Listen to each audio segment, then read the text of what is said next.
When people say creativity, it conjures up images of sofas, strong coffee, discussions, and ideas being thrown around a room.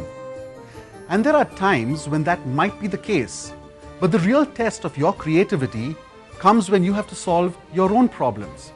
Problem solving is a skill in any job.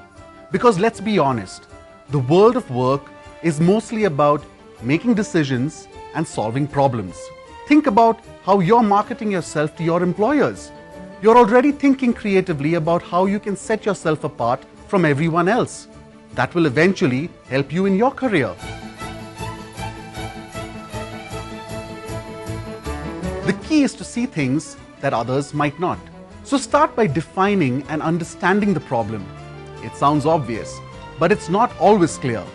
Whatever the situation, it's important to note exactly what your manager or your client expects. What should the outcomes be, and how would your efforts be measured? I like to take myself out of the situation before I tackle the problem. I find a different environment and do something physical, like swimming or running. I find this clears my head and I can get a different perspective on things. Make sure you have everything clear in your mind before you begin to think of a solution. As you progress, keep in mind exactly what it is you're trying to achieve. Your colleagues might offer a different perspective, so don't be afraid to ask the opinions and advice of those around you, especially if the problem or situation you're facing is beyond your ability to solve. Tap into your network. Someone might have had an experience of a similar situation or might have some good advice. This is true throughout the whole process of problem solving. People are only too happy to help. I've had to do this a number of times in the past, and every time I've had overwhelming support from my managers and my colleagues.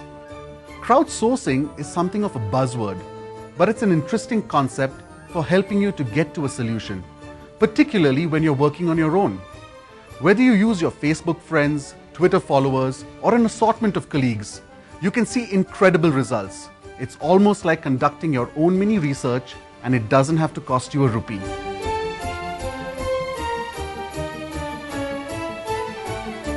How you set about finding solutions will depend on your personality and what you find easiest.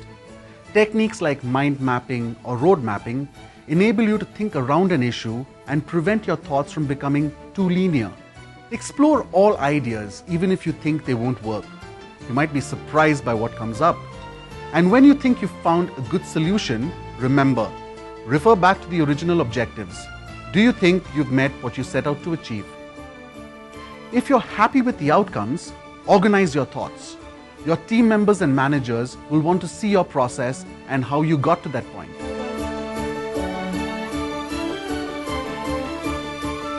Once you're confident thinking creatively about your own tasks and projects, you'll be more confident in group brainstorms and meetings too.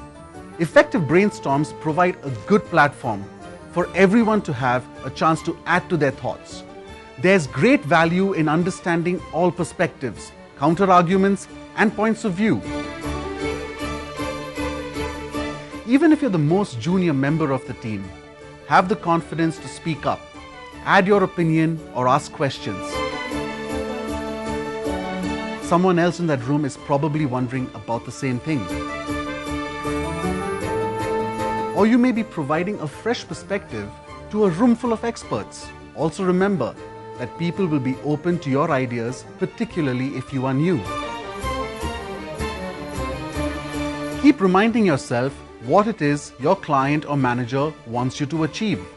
Getting a range of thoughts and perspectives and finding a creative solution to a problem takes planning, dedication, and confidence. It's a confident person who seeks the views and opinions of others. But your ability as an individual to think creatively will be one of the most important things you can learn.